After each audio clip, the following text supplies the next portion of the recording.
My therapy was spending. He'd always say, you're going to be poor on the middle of the street with no money and no one's going to care. That fear kind of drove me. Does that mean through y'all's entire life that y'all have always been on the same page, or is this a new thing? Is that microphone working now? When we hit that rock bottom, are we going to sink or swim? How does that make y'all feel where you are on this financial independence journey?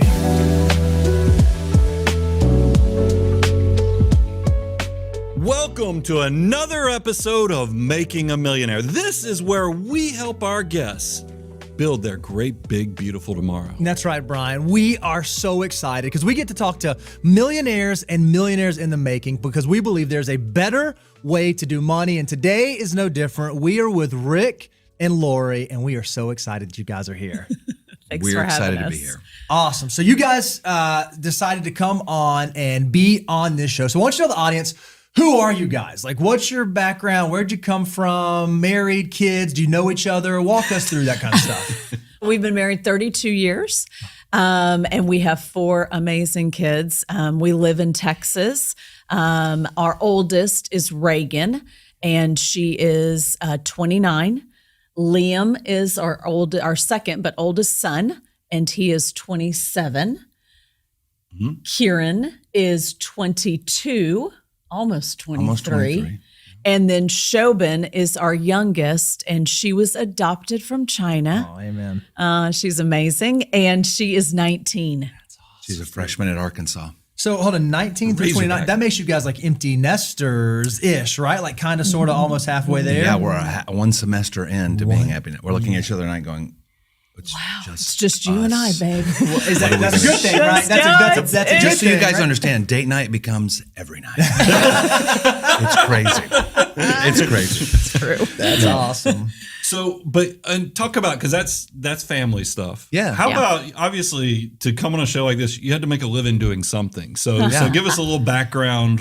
Working, retired, where are you at in your financial life? So we've been married about 32 years, a little over now, and I have mainly been in the medical field, either in surgical sales or pharma, from almost my whole career. And my company had a reorganization, and they had an offer of me to take a severance and an early retirement. And I was planning on working 2 more years, And they said, well, we'll almost pay you for a year and a half of that. Why don't you? And I thought, I think I'm going to leave. And I so can I work just, for 2 years, or I can get paid to not work for a year and a half. That's yeah. right. Yeah. And That's so right. I That's right. weighed that one on, and we decided to take the package, and we're doing it. And I'm going to still work, probably do a consulting gig with a company that I helped start a long time ago, about 8 years ago. But then that's where we're at. So we had this jumping off point, and I was actually reviewing that package, and I was watching 2 of my favorite financial guys on the YouTube. And I thought, man, I wonder what they would say. And then you said, hey, we're having a show. We'd like to talk to you. And I'm like, oh, should we do this? This We is were so speaking scary. to you. That's You what we were said. to We my speaking heart, to you. because there's a lot of anxiety and fear when you are jumping off. And retirement sounds like something you understand, just like becoming an empty nester. When you turn that page, you're like, okay, I never really thought on how this was going to play out, and I never really thought about how an early retirement would play out. And so being here is such a gift. I mean, other people may have had a great ticket that they paid a lot of money for, or won to go to a great game last night, but this is the financial Super Bowl right here. love it. We're That's glad to be awesome. here. That's Flattery will get you everywhere. All All right. Yeah. And my lovely wife, she's been a school teacher. Yeah, so I'm a teacher, and I taught for 3 years, and then I took a 21-year sabbatical and helped raise kids, and we were blessed enough that I could stay home, and I loved that. And then I went back, and I'm in my 10th year. I went back and taught 2nd grade, and now I'm a dyslexia therapist. awesome. That means, okay, so you are retired now. I am 3 weeks in. 3 weeks into retirement. And Freshly minted. but you love work and you love what you do. What does I do. retirement look like for you? That's a great question. That is something we might want to talk about. Okay. I don't really. We thought smart yeah. people that know finance could tell us how That's to exactly. work. So it's our job to tell them when exactly. you're retired. No pressure. Okay, No pressure. No pressure. Got it. Awesome. Yeah, we actually had a plan. We thought we were going to both work for about 2 more years. And we did this, and she does really love what she does. It's not really a job, it's a mission. Sure. And she's like, she's still got 2 years in her, or a year and a half in her. And so we're thinking that's going to work. And she says, what are you going to do? I'm like, like, I'm gone. No. We have a small software company that I helped start about 8 years ago. And that small software company doing a little medical need has grown almost into a $16 million company, and it's doing really well. It's not a small company anymore. It's got like real office space and things like that, and coffee rooms like you guys have. It's like, wow, this is a real company. And so there's a chance to go back there and help them grow. Oh, awesome. And so I'm going to probably be doing that. Okay. I don't know what that looks like either. That's just kind of like another. So lifespan. retired, but pseudo-retired, trying to figure out what the next Correct. steps are. Correct. Okay. Yeah. Awesome. At the point, and we'll get into this when we get, because I think it's probably a good time to talk about numbers and other things, but there's something different about when you work because you want to work, not because you have to work. I mean, there is a power Amen. to that. That's why we kind of on the show, we're always pushing to buy and own your time as fast as you possibly can. And that's why I can't wait to jump in, Bo, because I want to know, as we share this, what was the secret sauce? Is it discipline? Is it you made a great investment here or there? We're hopefully going to be able to jump into and figure out what actually created what you've created, all that y'all built. So let's look at your net worth statement. You guys were kind enough to share. Let's talk about sort of where you are right now today. So right now, you can see a very healthy cash bucket. You have about $92,000 in cash. How did you guys come up with that? Because now, 3 weeks ago, have you thought through the process of emergency fund was this and now it should be this that I'm retired, or has that even entered into the lexicon yet? Yeah, people we know that are good at finance have said that we should have like a 6 months worth of like liquidity. And I actually have used, the way we've done it is our taxable brokerage has got some money in it. And we kind of have that in fairly conservative investments. We hadn't really thought we were going to need, we've kind of used that as our emergency fund, if you will. And a little bit of the scenario has changed because the severance that I got from my employer did hit Okay. last week. Awesome. And And was so- it a severance paid all at once for a certain period of time? It sure Okay. was. Awesome. Yeah, that hit. And so everything's a little, the tidewaters have gone up on some of those accounts. And so we have enough now for 2 years to keep us steady state in what we're salary making. And so we've got that in cash, and I'm really kind of wondering what to do with it because I thought I'd put it in a money market. And then I was also thinking about on the second year that we tucked back, I was thinking about putting it in U.S. Treasuries.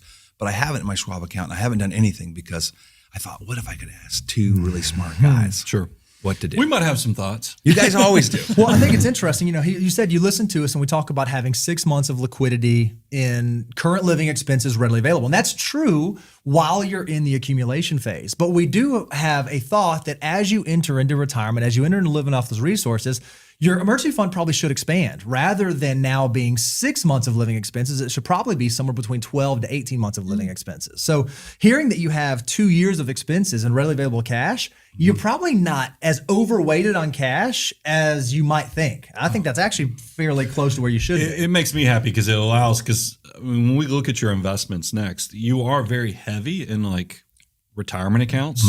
And Bo and I, even when we were doing pre-show prep, I was like, how are we going to backfill? Because I'd love to have more taxable assets, specifically more taxable cash. And I think this creates a tremendous opportunity to kind of backfill that. So you can mitigate the risk, mitigate the emotional stuff that comes as you go into this new transition of life. But I love hearing you say that if I am going to sit in this cash, I might as well have it yielding something. I want to have it in some sort of Yes. high yield money market, somewhere where it's at least doing something for me, maybe even treasuries. So I think there's nothing wrong, even though your new standard will probably be keeping 18 to 24 months of liquid expenses in cash, at least earning something so long as cash is still rocking and rolling for you. Yeah. And then you have an investment portfolio, and your total investment portfolio right now is a little over $3.6 million, which is incredible. The way that's broken down is the lion's share, Rick, is in your 401k from your prior job. So $2.5 million there.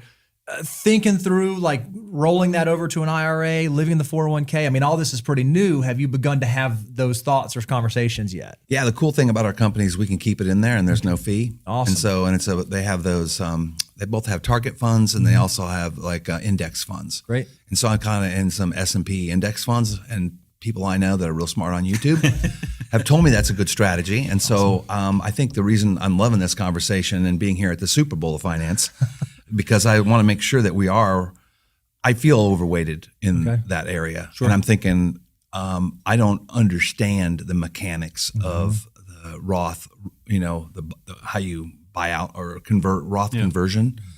I mean, I watched your shows and I read your book pretty well, but I didn't really read those pages double time. So I don't know if I know the process, and I haven't gone on money.com to figure it out. So I was just kind of hoping to get your guidance today on that. Okay. Great. Love it. And so then as we continue to go to the net worth statement, your Roth 401k, Rick, has about $112,000 in it.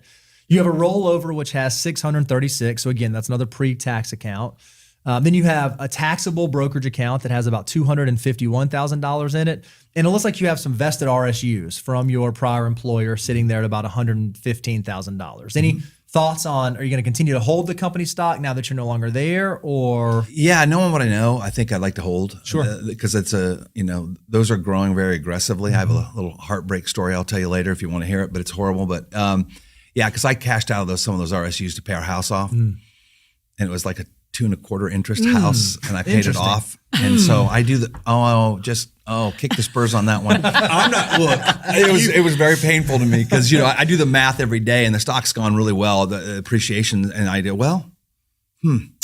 that feeling good about paying off the house just cost me about $190,000. So, but hindsight's 2020. I know. Me and this guy debate this all the time. You are at the stage of life where if it brought you peace of mind and also, and I can already see. That was what I was going to say. I Absolutely. think this is not a bad thing, because there's going to be lots of things in your life that you can look back on and go, woulda, shoulda, coulda. And that's what I love. And I noticed there's zero debt here, which I thought was actually a healthy thing.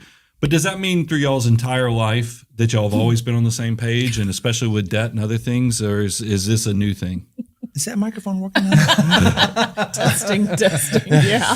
Yeah, we really had a crossroads, I'd say about 13 years ago, where we kind of came together, and I am a sales guy. And so we get commission. And so debt is the enemy. Yeah. Because it makes you, it makes you crazy, because you want to believe and hope your commission is going to come in. It's going to be great. But if it's not, that's a harsh reality. So I've always been very fearful of debt. And I think we came to a crossroads where we realized we weren't on the same page financially. A lot of really life basis things. And we actually went to some counseling, some church counseling. It was awesome for us, because it was like, I'm panicking. I don't feel like our life's going the right way. And we had a chance to get through that. And I think we came to understand each other a lot better. And that kind of righted our financial ship. So I need you to go a little deeper into that, because what I'm trying to figure out, this is a great net worth statement. Y'all have done incredibly well. And then to hear y'all had some conflict or differences, I need to know what that means. Does that mean that you've always been super tight? And Lori, does that mean you've always been a spender? Where do y'all fall on that? I mean, how have y'all? Yeah, I think I definitely at one point we had some struggles, and I think my therapy was spending, and that was kind of how I coped with some of those emotions. We had a health issue. We have 4 kids, and we adopted our daughter from China. But before that, we had another daughter that when she was 2, she was diagnosed with medulloblastoma brain cancer. And through the next 2 years, we went through surgery, chemotherapy, and just a lot of emotions and a medical journey that was stressful. And I think one of the outcomes of that was she didn't want to burden me because I'm kind of tight with debt and the thought of money. And so she put away the fact that we were overrunning our money expense. And so I didn't really know about it. And then when I found out that oh my gosh, we have all this money on credit cards. She's like, I didn't want to make you mad. I'm like, well, this is this kind of triggers me. But it was hard because it wasn't about, I don't want to make it about the money. It was about, we were going through a very hard time, and psychologically, you do crazy things and through that whole thing, I'm not going to burden the show or make it hard, but we lost our daughter after 2 years, and it was a hard thing. But recovery came through getting to know each other, going to counseling, and then even through that, when our kids, they said, "Hey, I know we lost our sister, and it's horrible, but we have room in our heart and we have room in our house for another girl. Can we go find a girl that needs it?" And that's why we have Shobin, and she doesn't replace Marin at all, our daughter that we lost, but she does give us a place to direct our energy and our love. And through that experience, we started talking about, man, we can't do this debt thing again. And my father, a long time ago, I'm the last of 10 kids, and he'd always say, you're going to be poor on the middle of the street with no money, and no one's going to care. And it was and I never realized it, but we found out through the counseling and going that that fear kind of drove me. Like I'm Was he thinking, telling all the kids or just you specifically? no, he used to do it to all the kids. He used to have a lecture, and it was really hard because like he'd even like drive places where there's like homeless people. He goes, oh, there's our people, and I'm like, what? We're not homeless. We're okay. And so I think he was doing that in you. He was trying to make us be thoughtful about money, and it was the old school hard sell. And but I could tell you that I told her a lot of that fear in me and a lot of the panic that I do in my career and our life is probably driven by irrational fear. Yeah. And we've gotten through that, and by going and talking about it and owning it as a couple, I think we kind of came to the same page, and I think that's why we got the debt under control. We paid off the house, and we've been pretty clear for 10 years. I think it's so amazing as a married couple, what you just described, and I think a lot of people can connect with this, is that the poor financial situation was actually a symptom of something else going on. It was less about making bad financial decisions, and it was more about not being on the same page as a couple and not having the communication around that. And so just for the folks out there that are listening, I'd love to, for you, like, how did you know this is the time? Was it like, hey, I got this credit card debt and you got to know about it? Or did you miss a bill, or did you get a bill? Like how did you guys finally decide, okay, this is the time when we need to go get some outside help to speak into what's going on with us? Yeah. It came in waves. Yeah. I mean, we're on our 10-year anniversary, and I found out about a credit card she had, and I didn't even know, and that we were upset about that. And we were in Hawaii, and I found out about it. So I'm like, let's get peanut butter sandwiches. We're going to eat peanut butter sandwiches the whole time we're in Maui. In Hawaii. What could go wrong? This is when we're going to fix it, right? Yeah, now. we're making memories. Yeah. Happy anniversary. Bad strategy. Don't do it. Well, it probably, because Hawaii is not the cheapest No. cost of living place if you're Right. there, and then you find out about this debt, you're That's like, oh right. my That's gosh, right. what are we doing That's here? right. I did. I started. Maybe I can go in that cane field and work for him and make some money. But yeah, and so we found out there, and we managed through that drama, and it was okay. But it was to a point where we had to, I had to drain all my liquidity out of several accounts. I had some U.S. Treasury bonds, cashed all of those out, and found out what a signature loan was. And then we got out of that high interest debt, and then we got it down to low, and then we paid it off real quick. And that was hard. And then later on, that was a long time ago, 22 years ago.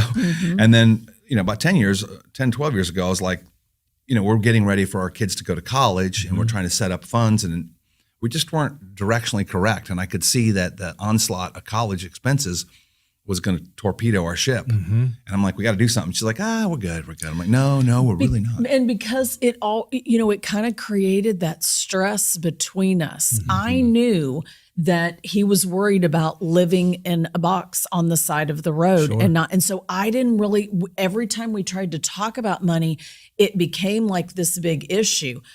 I have abandonment issues. And so I was always worried that if I talk about it, he's going to get mad and then he's going to leave. Right. And so there was so much around that. Emotion behind it. That's exactly right. Probably And then partially on irrational. top of all of the emotions with our Marin, and so it just kind of compounded. It rolls into a bigger ball. Yeah. And then all of Yeah. a sudden you're getting crushed by it. You mentioned the 10-year anniversary. Lori, I'd love to get your take. Did that debt, because it was multiple, Yeah. it was in the five figures. Yeah. Did it happen quickly? Was there something, or was this something that built up? And I want to know emotionally what was going on. Is this something you knew this was a bomb that was sitting out there? And I mean, how did I that think go down? it built up, definitely. And yeah, it would, I would wake up in the middle of the night and just sick to my stomach, because I knew, and then I'm like, if we would go to Costco, and I remember thinking, okay, he would say, oh, let's get some whatever, eggs, or, whatever it is, or maybe some fluffing stuff, that we don't really need. I'm like, oh no, I don't really need that. Right. Because I You knew knew what was going on. what was happening. That's exactly right. I'm typically the bill payer, have always been. And so I kind of knew. We weren't really talking about, I would just pay that Visa and pray to sweet baby Jesus that there was going to be money in there, And so we didn't really talk about it that much. And I also think me not working during that whole, that was 21 years that I didn't work. I don't think I had a real appreciation. When I went back to work, I was like, oh, so this is what it's like. And I took pride in what I was doing and being able then to contribute to our family. But more than that, my appreciation for Rick and what he had done for our family for that many years. Right. It just made me respect him. All of the hard work, the early mornings, the late night flights. I mean, all of that. So he was gone a lot.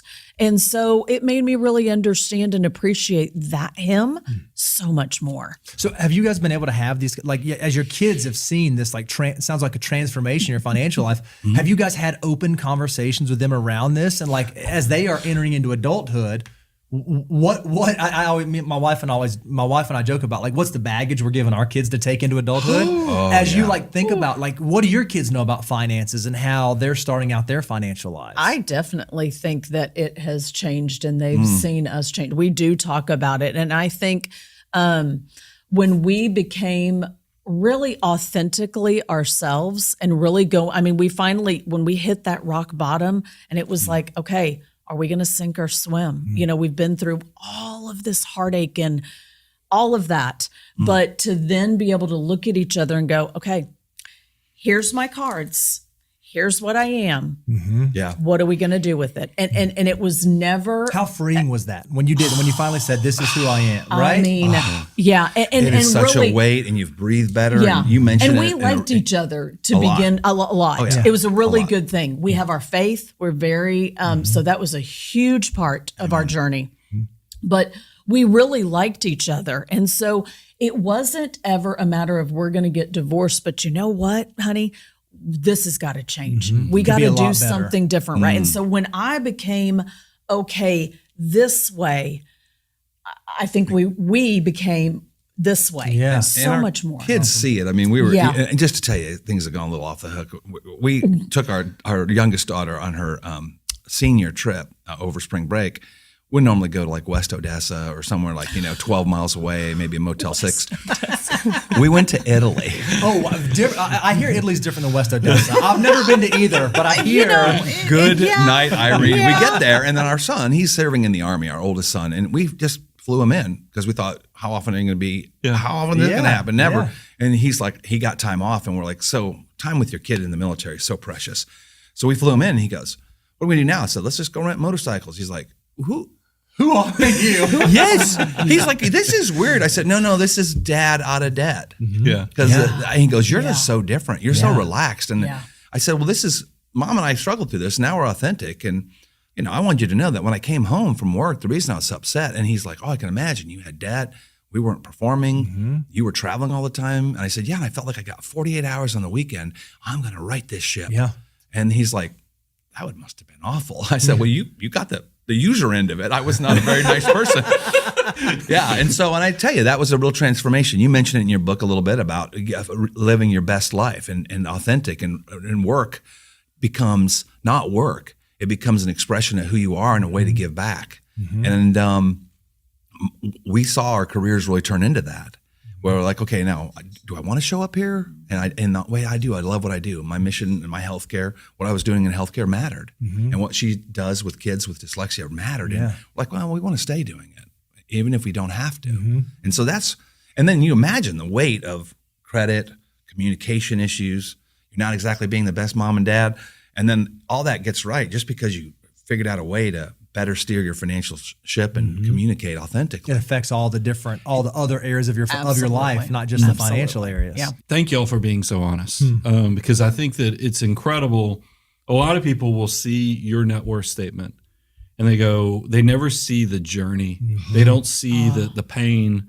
They don't see the loss of you're just sharing the loss of your daughter, but also the struggles in a marriage. Because I think a lot of us, we always internalize to our specific situation, and life is not easy. I mean, nothing is promised to us to be easy, and it's easy when you see somebody who's got a multiple 7-figure portfolio and go, well, they don't struggle with what I did. And I think you guys are a testament to, no, they probably, there are everybody, I don't care how good your situation is, there are going to be bumps in the road, obstacles in your life that will completely take this thing in different directions than you ever intended or planned on.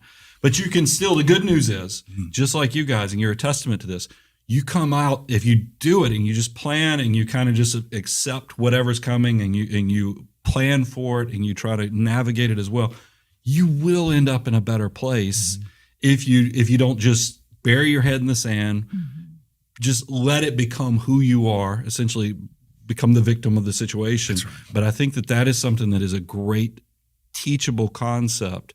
And that's why I don't want to make sure that the negatives of what you've struggled with the loss, with the discipline, that doesn't have to define you. There obviously has to have been some really good stuff going on in the background as well, because you don't end up with multiple seven figures. I would love to get a little detail on like savings behaviors, investment behaviors. How did that all kick in? Because it wasn't just all credit card debt. That doesn't The create brains of the success. operation. There's right several here. things about this conversation with you I was worried about, and that was one of them because I can tell you we're doing fairly well, but we never did the 20%. We never did the 25%. We were more like around 18 or 17% in my 401k. Okay.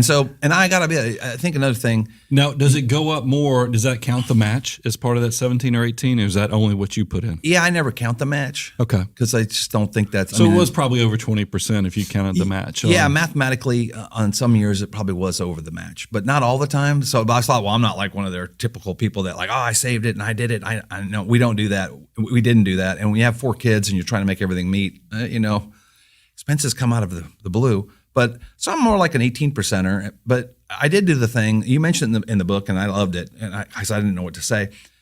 You set it and you forget it. You set that thing, that 401k, and you forget it. And that's Automatic for the people. And That's it's right. it's never money you lost. Yeah. You never see it. And she's like, do we have a 401k? Yeah. What is it? It's good. We're going to play a little poker here. Yeah. No, but the point of it is that, it did. And I will be honest with you. I look at that number sometimes and like, what? How did we get here? Yeah. Right. And you guys talk about once you hit 100,000, it really grows. And once it hit 1 million, it really grows. And then after a while you look at it, and I mean, the last year, it's just been. The bigger the numbers get, the bigger the numbers get. Something you just said that struck a chord with me is that I think about the money. You look at the account and you feel separated from it. Like, how did it get this big? Especially when you start seeing it makes more than you made in your best working years. And when I think about, I'm like, well, did I not do enough? I sometimes what I mean by that, meaning experience life. But then I always come back to, I don't remember which dollars turned into what. Meaning that I don't know if maybe I should have spent $2,000 more when I was 26 years old than I did, Yeah. or maybe when I was 33, maybe I should have spent $12,000 more on this car or something. I find myself, because you start realizing I've built up enough that I don't think I'm not gonna be able to take this with me. So I mean, did I sacrifice somewhere I shouldn't have? And I always come back with, I don't know which dollars it was, but it was that behavior of set it and forget it. And I think in America, we are very good on the consumption side and not very good on the actual discipline and saving side. So because you said I set it and forget it, and that's what I kind of draw. Was there ever any moments now that you look at this that you wish you had done more, or you have regrets, or are you pretty happy with it? The one time that I remember this, I'll remember this for the rest of my life. We were in San Diego going to the San Diego Zoo. Oh. And we saw all the animals and everything. And I thought, wow, we're going to post this on social media and show my friends we're having a good time. And so all the kids were eating a little lemon squeezy, those lemon ice things. Yeah. They're all eating it. And I took a picture of them all eating it. And then my friend comes back. I mean, in a minute, I posted it, and my friend comes back and he texts me, did you buy 1 lemon squeezy for 4 kids to eat? And I go, well, what do you mean? He goes, the picture has 1 lemon. I said, I'm not, 4 spoons in it. I'm That's not buying 4 of them because they'll throw half of it away, and I'll be standing by the trash can looking on, oh, there it all goes. Yeah. Or you'd be eating Yeah. it. That's I would. that's my Yeah. problem. I I would. overconsume. And then, That's and then I'm right. the full figure gal because my kids don't eat the food I buy them. Yeah. And it was like that. And I'll never forget that because my friend goes, oh, McGrath, he can say, he's Mr. Spend It and Forget It. He's Mr. High. But he bought 1 lemon squeezy That's for 4 hilarious. kids. And I don't even think about it. Yeah. But now I look back and you ask that question, I go, I guess I could have bought 2. Could have 2 spoons, not 4. Yeah. 2. The boys and the girls. They got Yeah, 2 girls, yeah, 2 boys. They yeah. could eat. You guys share among yourselves. I love it. So I love. You said you had this irrational fear growing up, right? Like that was yeah. something your father laid on. Well, now as yeah. you sit here with $4.5 million net worth, $3.5 million of that liquid, Do you guys still have fears? I mean, you said you had this plan where we're going to retire in 2 years, and all of a sudden this package comes your way, and we fast track it now, and you're still working and you're not working. Do you guys now feel great? Has all that fear gone away, or are there things that you're nervous about? No. No. It's not. I mean, I think it does in some ways, but then there are other times where, we're going to stay in the Hyatt Place and we're going to all share one room because that's what we do. And She said about the hotel last night. She's like, this But is so is that nice. what you say we do? Is that because this is what Rick wants to do, or is this because you want us to stay in the one room? Be honest.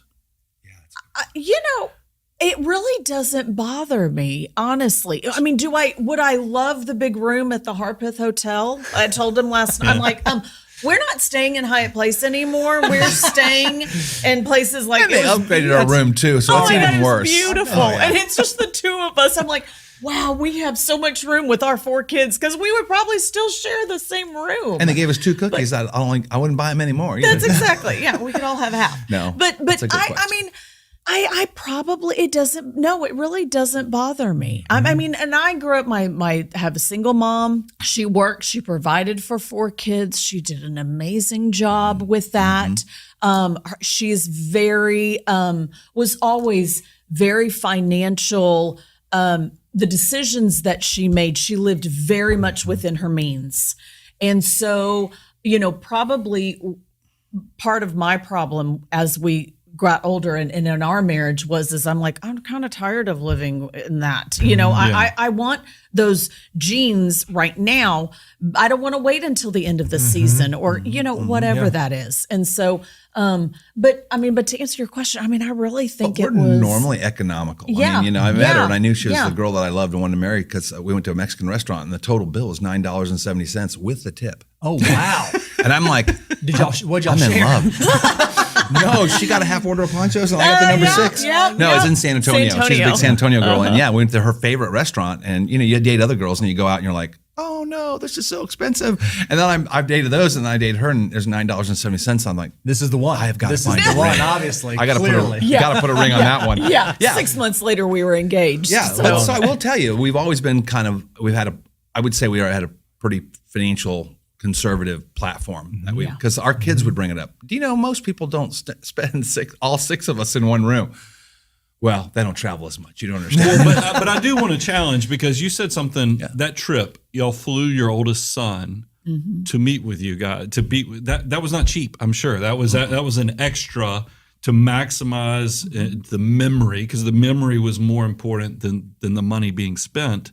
So I have to challenge you on this. As your adult children, do you think they're still now? Maybe you've done because y'all seem like y'all are a great time, and sometimes you can overcome a lot with charisma and a lot of just being fun to be around. But I got to think with adult children, especially as they start expanding. I haven't asked if any of your children are married or anything.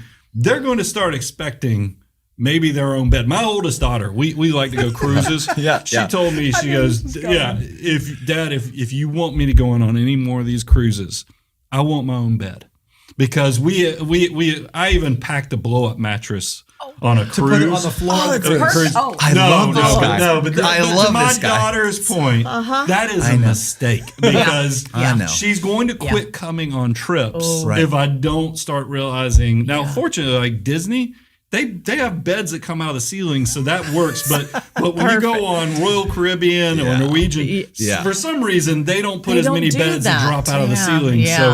So we did blow up mattresses. I'm just telling you, there is a risk. Yeah. Yes, it is what created success, but there is a risk that you actually hurt yourself in the long term. Especially when you have, because it's back to that maximizing every decade of your life. Yes, you need to be disciplined in your 20s and your 30s, but now that you can accomplish, and that's what I want us to spend some time on, have you accomplished your goals so that you can not hold on so tight? I mean, because I think that is an important thing for you guys to figure out. Because I asked, are there fears that you have? And you said, oh, yeah.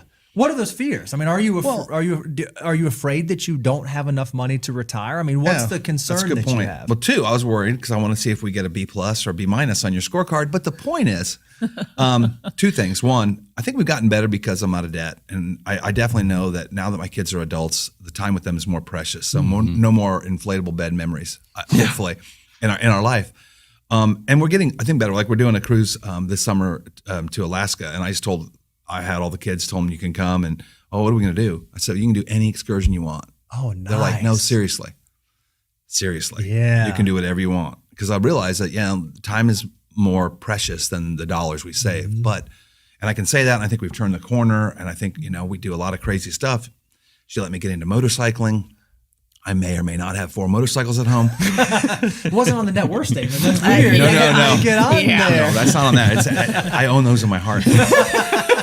But and so I think we've turned the corner. But I would say, I mean, it's important, and I think about this when I watch a lot of your shows. Is we just came through a significant inflation crisis where a lot of that shrunk, Sure. and even though it's growing, that what you could buy with that dollar shrunk, and and when you think about retiring, you realize that this is the course. You're setting a course with your ship, and you're off in that course. But there could be a storm, and it could blow. That inflation storm can blow you right back. And I'm thinking, so yeah, am I worried? Yes, I'm worried about how do I make sure that if that happens again, inflation. And I do have one guy that's kind of helping me manage the Roth 401k, and he goes, Rick, you've been through 2 black swan pandemic event and then 2008, and you're all right. I said, well, what if there's another one and it's bigger? And I don't know. I'd like to have an assurance, somewhat of a reasonable assurance that that's not going to happen. So we sit down with people all the time who say that exact same thing. How can I have some assurance? And we know that nothing in the financial world is guaranteed, right? Like, or very few things are guaranteed. But what we can do is we can assign some probabilities. Like, how likely is it that things are going to be okay? How likely is it that, okay, I made it through 2 black swans. What if the third one happens? Am I going to be okay? Well, there are ways that we can approach that. There are exercises we can do that never take the fear completely away, but they at least alleviate some of the fears. And we thought it might be valuable for us to kind of walk you through one of those exercises. Now, one of the really interesting, unique things that we didn't really talk about on the net worth statement yet is you have something unique that a lot of people don't have that even should allow your financial security to feel even better than maybe people otherwise in the situation. You guys have some pensions sitting in the background. Yeah, we do. Right? Tell us a little about the pensions and how that factored even into your decision to think about leaving the workforce early and having some confidence in that. So one of the things that you guys, and this is all good, but you worry about it because you're saying, well, you could retire early if you have a path to healthcare. Well, our pension offers healthcare. Amazing. Which is amazing. Amazing. And so taking this jump was a little easier for me because I thought, well, we got healthcare, and that's a good thing, and that's going to be somewhat controlled. And so, we have a pension, and we have a health plan, and I have another company I worked for a while back, and a lot of people forget this. If you're vested with that old company, it has a pension, you're vested, and they're not going to come give you the money, knock on your door. You got to remember to call. You got to turn it right. on. So I have that pension, and then she is a teacher, and we have a teacher's pension early, and then if she stays until 62, it gets a little better. So it's great. But I want you to notice none of those are inflation adjusted. There's no like no cost of living. No, it's no cost locked of living. In, right? There you go. Fair But enough. And so that's what we said. We said, okay, hey, you have these pensions, so they're certainly part of the plan. But if we don't have any cost of living adjustments, if we're not increasing it, what does that look like? So we know that we have these income sources coming in. So you have this plus a $3.6 million liquid portfolio. And the question becomes, is that enough money? Or probabilistically, does it seem like that's going to be enough money for us to be able to live for the rest of our lives? By the way, I have to pick on you guys a little bit. Is that when I was reviewing this, because I do try to financially triage everybody's situation. And as I'm going through the notes, I'm like, ooh, I see an issue here because I see you have all these retirement assets. You don't have as many taxable accounts. I'm like, man, they're going to have trouble in the first 2 to 3 years of liquidity. This could be, and then I flip the page and I'm like, I basically threw everything. I was like, what the heck are these people worried about? I mean, these pensions. They're incredible. I mean, I was like, oh, this fixes a lot of problems. I mean, it is. And so, I mean, and I want us to go into this because we actually did a deep dive to see if we could give you peace of mind. But there's something we haven't completely laid out all your financial goals. Because there was another perplexing thing, Bo, that I had, is that and one of the goals, and you have to tell us if our people didn't write the note right, but it said Lori's retirement date was either, was it now or 2032? 2032, and I right? couldn't figure out why. I was like, why did they put such a spread She on looks this? at Rick and Rick goes, yeah, no, that's what we talked about, right?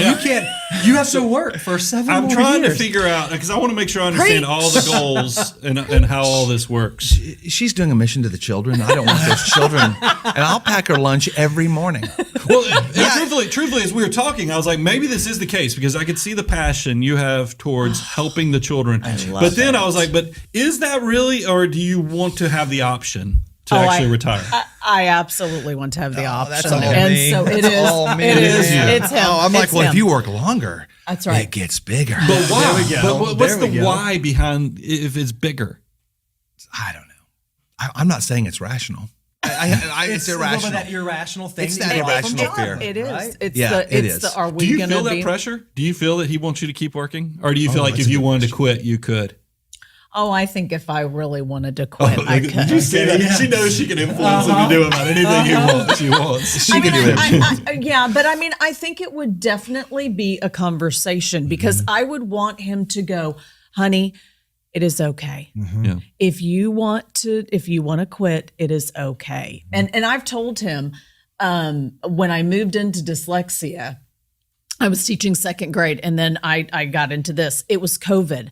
And I didn't school shut down. It was done. I didn't really get to say goodbye to my kids. And it made me so sad because I didn't. So I told him, I'm like, I need about a year for you to say, okay, you do this next year or whatever. I need about a year to be able to wrap my head around it. I'm a little bit of a processor and be able to say goodbye and be able to be okay with that emotionally. I think a 7-year goodbye is. He said, you asked for a year. I gave you 7. I know. He's so nice. Bonus. No, I know. We have nothing wrong with people working even past financial independence because we want people to be able to work because they want to, not because they have to. Right. But we Right. do like to be able to answer the question, am I Yes. at the want to place or am I at the have to place? That's a great point, Absolutely. yeah. And because obviously, Absolutely. if we're at the place where you don't have to work anymore, working any degree farther past that is just gravy. Then you Absolute- get to show up that's- because you want to do it. One. And- Yep. so that was kind of the case study we wanted to lay out for you guys. So we have some assumptions we're going to kind of Okay. walk through as we did this. We said, hey, let's go ahead today. Congratulations, you retire. Today, gone out of the workforce. So now you were both fully retired. Now, you guys were kind of to share that your annual spend to live the life that you want to live on the terms that you want to live is about $154,000 a year. Can we hit pause on that, by the way? Because I want to pick on you guys about that too. Because when I looked at the columns, there was must column and then there was ideal or whatever. I don't even know that they spend $154,000 because the two columns, I mean, your property taxes don't have a delta of $3,000 a year. And I was like, Oh, what no. the heck is No. this? And then, I mean, there was some categories. He's It's really like, worried about that inflation. he was like, I I'm gonna make this look as bad as it possibly could, so that these guys can't tell her to quit working. I felt like that was actually going on under the surface because there was other categories. It wasn't like insurance. I was like, these are categories that are fixed. It shouldn't. These two columns should match. And you had variations on every one of them. And I was like, this is somebody padding the numbers on purpose. Who filled out that questionnaire? I think we know who filled out the questionnaire. I think somebody was cooking the books a little bit. We could just being downsize to a honest. single wide and ride a unicycle. I mean, there we go. You know, There we go. Now maybe a little bit of back because I like to be conservative. Sure. So we said, okay, let's operate under your conservative numbers and assume that $154,000 to spend, plus you have to cover college costs until 2028. So we kind of factored that into our analysis. We assume that the severance is going to increase your cash reserves to 18 months. We're just going to kind of call that done. And then we assume you spend the remainder of the severance. So whatever you have above that 18 months, you just spend that. Just and all consume. of your This is how future, conservative we are. all your future living expenses just come from the portfolio. Holy We also assumed an expiration for both of you till age 95. So we want a nice, long, robust, enjoyable retirement. Well, we're going to leave your current portfolio invested. I'll show you kind of the rate of return assumption there. It's going to be about 7.4%. And that's just roughly a 60-40, a little bit different than your current portfolio, a little bit more conservative. But that's going to allow us to have appropriate mean return and standard deviation. So that way, when we run the simulation, it'll let us know how accurate are our probability estimates here. All right. We're going to assume your cash doesn't grow. We're just going to park it in a 0%. Again, we're trying as hard as we can to send her back to work. Let's right? She break this retired. thing We're down. trying We're to trying to send her do. back to work. I appreciate your effort. And then we said, let's just assume for the base case, 3% inflation, right? Let's assume that over the long term, between now and age 95, it averages about 3%. Mm-hmm. And when it's time for you to draw Social Security, we're just going to wait until age 67. So full retirement age for both of you, okay? Those are our like straight line assumptions. When we put that in our software, even as conservative as this is, what you can see is right now you have a consumable portfolio. We're estimating to the end of this year will be about $3.8 million. And then in today's dollars, you'll notice, even though you're both retired and even though you're living off of these dollars and your pensions, the portfolio goes higher and higher and higher. Every one of those bars is an individual year in your retirement life. And when you get out to 2065, out at age 95, when you leave this earth, you leave behind $6.4 million in today's dollars to the 4 kids. Whew. So first of all, do you think the kids, if they're inheriting $6.4 million in today's dollars, are they going to be okay? They don't deserve it. They don't deserve, right? That No, seems, I'm kidding. That seems If my kids are listening, I love you guys. that seems like a pretty good picture, right? Like most people, when they retire, their portfolio value goes down. They live off of it. Your portfolio never actually does that. It continues to grow in real dollars through time. And that's inflation adjusted. That's know, in present I know. dollars. That's not just boosted value because But what if someone kept working until 2032? I'm just kidding. I'm kidding. No, that's amazing. But you do ask a great question. What if we don't get a straight line outcome? Right. And that's where this is great because we said 7.4% every year, but we know the market does not deliver to Exactly. a 7.4 every That's year. correct. Yeah. So whenever we try to do an analysis like this, we want to do a Monte Carlo simulation. And a Monte Carlo simulation is where we run 1,000 different iterations. And we say, if we change the return assumptions, we have 2008 followed by 2002 and then 2022 and 1987. We have all these different iterations. Of the 1,000 scenarios we go through, what percentage of them get us all the way to the end of the plan without running out of money? Right? wow. So that's the narrative. When we ran this portfolio with all those assumptions that we listed out through our Monte Carlo, you have a 98% probability of success of making it all the way to age 95 without ever changing your lifestyle, without ever tightening your belt, without ever like backing down spending. So even if those inflated numbers, 980 out of 1,000 scenarios got you all the way to the end of the plan. You can even see that in the worst 20% of those iterations, like the sequence of return risk, the negative outcomes, the black swans, even in the worst 20%, you still ended the plan with almost $3.6 Right where you million, are right now, yeah. which is where you are today. See that 2% failure rate?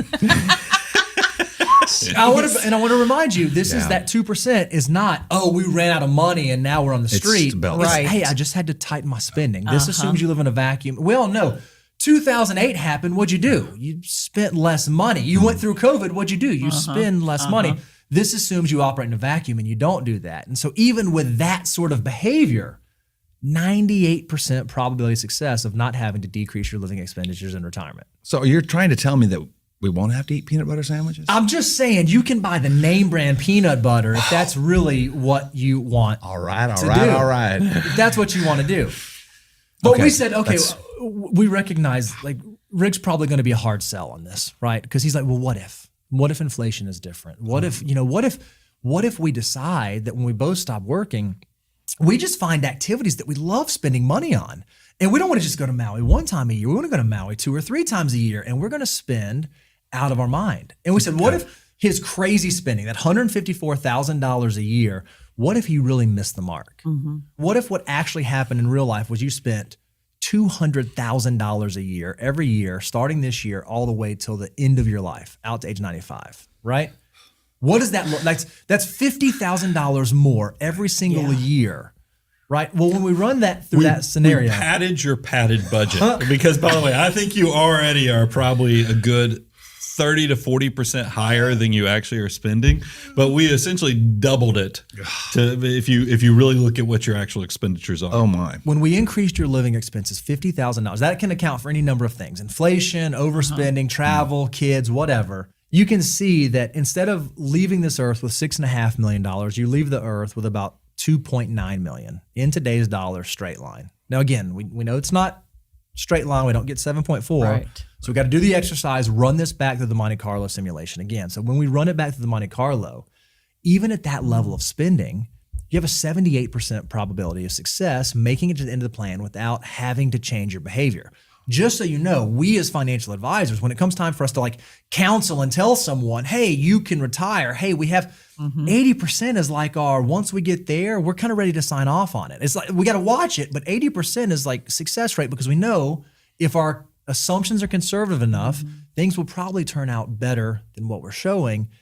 Even with out of this world crazy spending, you guys still have almost an 80% probability of success.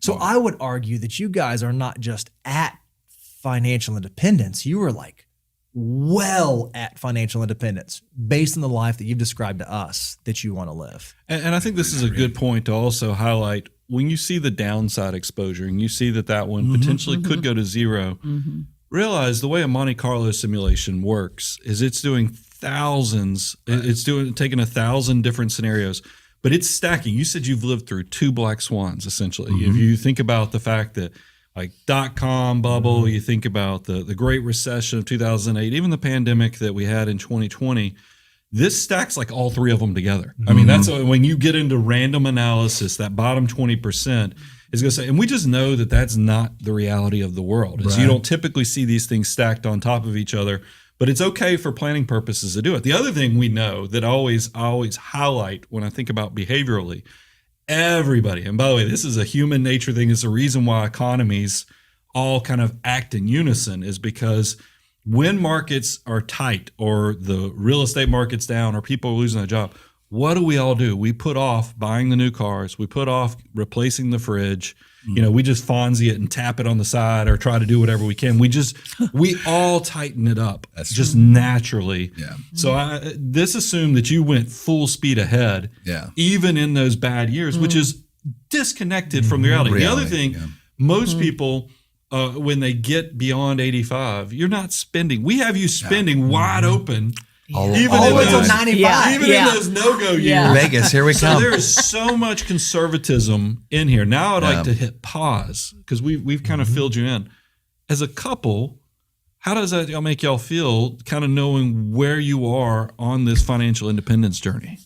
Yeah, buddy. She's like 1 year later. That's exactly. Yeah, that's right. Does it change any thoughts? I mean, for you, Rick, specifically, does it change your mindset any? I mean, obviously, yeah. I mean, I guess it's like, because, it seems like you're always fighting with your amygdala, your emotional brain and your logical brain. I kind of feel like a silent, still voice in my, it's all right, you're fine. But no, but what if? What if? I know. And I think the what ifs just kill me. But seeing that, especially with, your accurate representation of my budgeting. But, I mean, you're right. I think I've always tilted my hand and worried for the future. And it's like I don't really need to worry. And it's kind of it takes a mindset change. Sure. One of the things we get so excited about, and it's our favorite part about our job, is once people get to financial independence, once they get to the point to where probabilistically they're going to be okay, then we get to do the fun stuff. Then we get to say, hey, go on the trip. Hey, go buy the lemon squeezes. Hey, go do the thing. Hey, go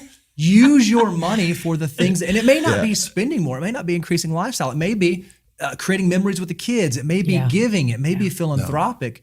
What we hope is that we can free you up to start getting to focus on those things, not be so afraid of the what ifs, but then you think about the exciting what ifs. Well, what if we could now use this to really multiply our wealth and change the world around us, change the lives of our kids, change the lives of our community, change the lives of the causes that we really care about. Yeah. And what's great is when you get to this stage, when you get there, you guys are still so young. There's still a lot of really fun and exciting planning that you can do. You had alluded to one at the very beginning of the episode. You said, hey, I've heard about these Roth conversions, and I think that's a thing. Well, we did a little analysis on your tax buckets, right? And Brian kind of said this when we went through your net worth statement. If you look at the way your assets are currently spread out, you have about 81% of your dollars in tax-deferred money. That means that at some point, you're going to have to pay tax on that when you pull it out. You got about 3% in tax-free. That's the Roth bucket. And then you have about 10% in after-tax. So you are very much heavy weighted towards pre-tax assets, which again, you've got $3.5 million. It's a great place to be. We're not suggesting you're in a bad spot, but this is somewhere where we think we can optimize because there's a reality that will happen in your retirement that when you get to age 75, the government's going to start saying, hey, mandatory. you got to start pulling this money out. Yep. Yeah. Yep. And fortunately, we were able to project that out. And we were able to say, okay, if we look at what your tax situation looks like over the remainder of your lives, what does that look like? And each one of these bars is an individual tax year, right? Yep. And you can see we have the tax brackets as the current law is today, and this is indexed for inflation today, with a 22% bracket, 24, 32, and 35. Where they start. That's where right. they start, right? Yep. So you can see, obviously, this year you have a big severance coming through. So this year is a unique anomaly from an income standpoint. And then you can see, really, you're kind of just in the 22% bracket for the majority of your retirement. But then right around 2041, 2042, something happens. And you jump all the way up to the bottom of the 32% bracket. And then once your required minimum distributions start, you now just race through the 32% bracket, even into the 35% bracket. So you very rapidly, even though you don't want to spend this money, you don't want to do it, Uncle Sam is going to come calling, and they're going to say, hey, you have to now begin giving us some of your hard-earned dollars. Well, when we look at this picture and we know that you guys have pensions coming in and you don't have an extravagant lifestyle, we get kind of excited. And we say what's beautiful about the stage of life that you guys are at is a little bit of planning, just like very little small amount of planning can have a huge impact over the long term.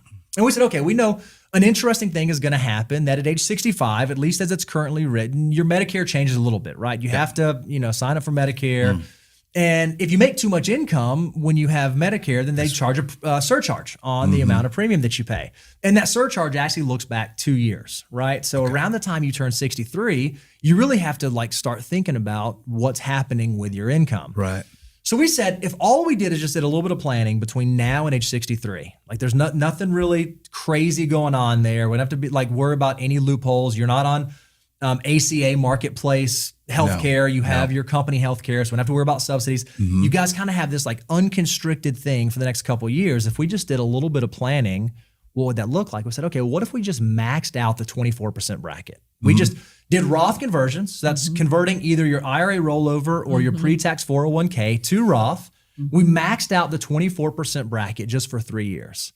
Well, you see immediately now when your RMDs start in 2041, 2042, you're no longer in the 32% bracket now. You're squarely in the 24% bracket. And you don't actually get into the 32% bracket until 7-8 years later. Right.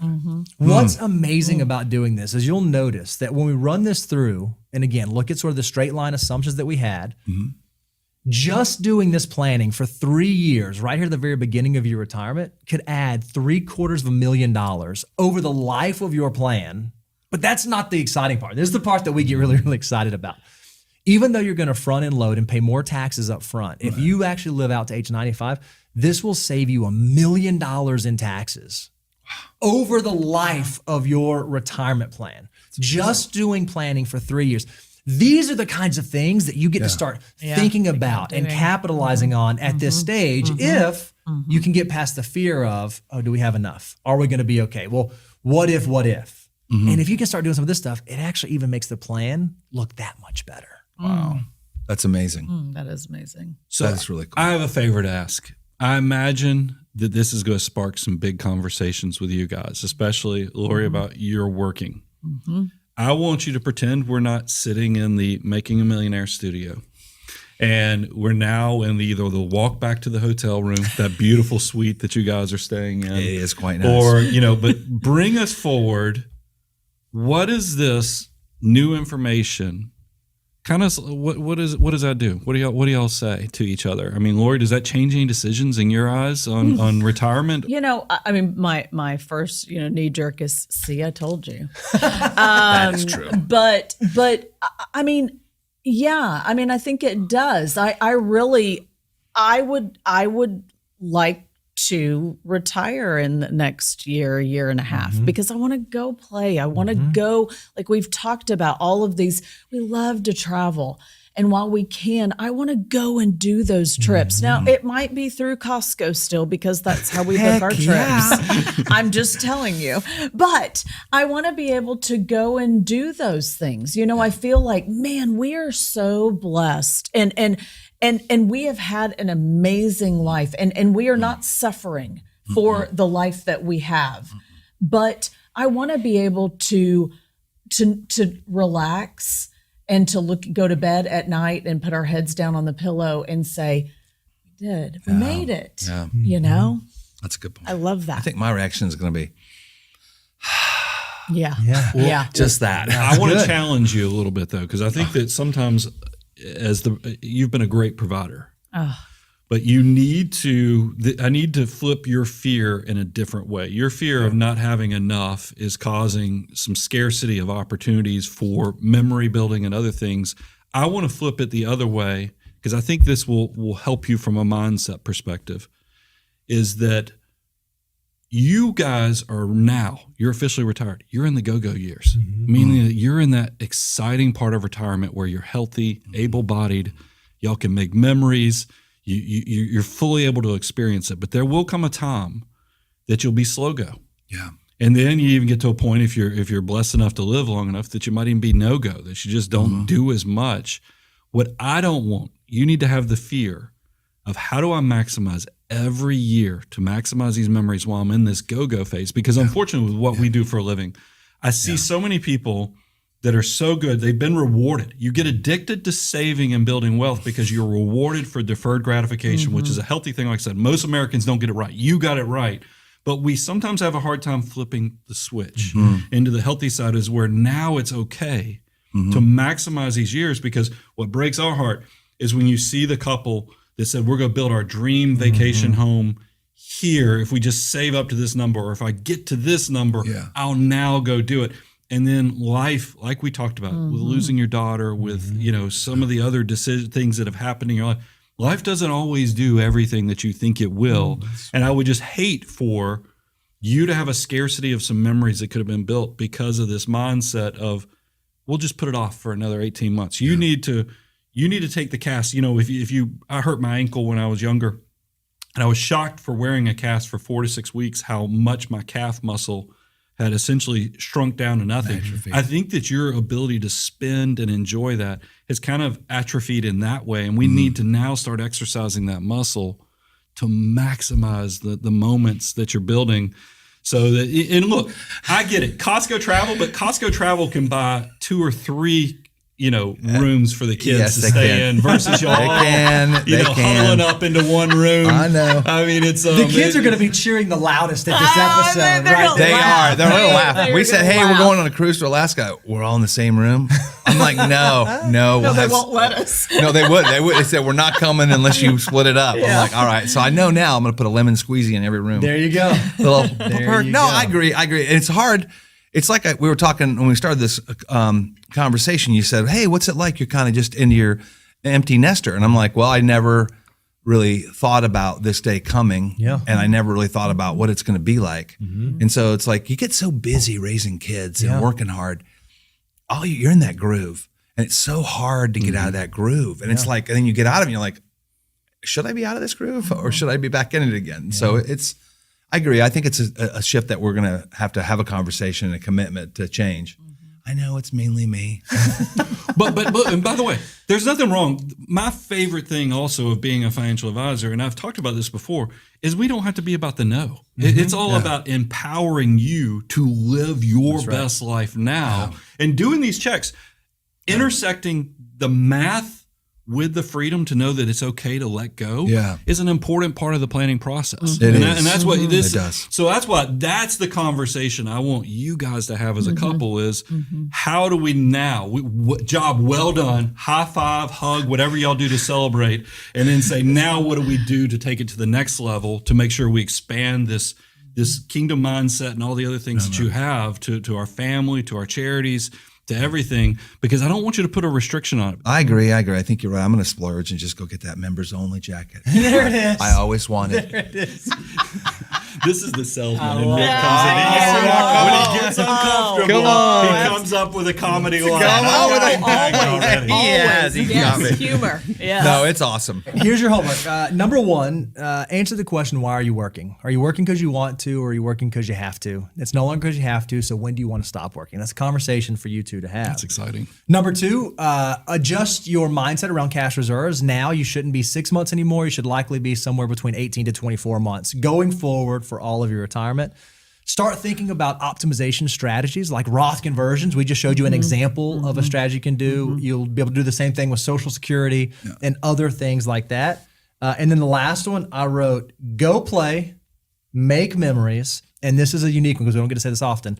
Start building your great, big, beautiful today. Wow. Oh, wow. Tomorrow, Look at that. not tomorrow. He didn't bring that up in the content meeting. Awesome. Yeah. Took some liberties. Oh man. If he could, he'd drop that microphone right there.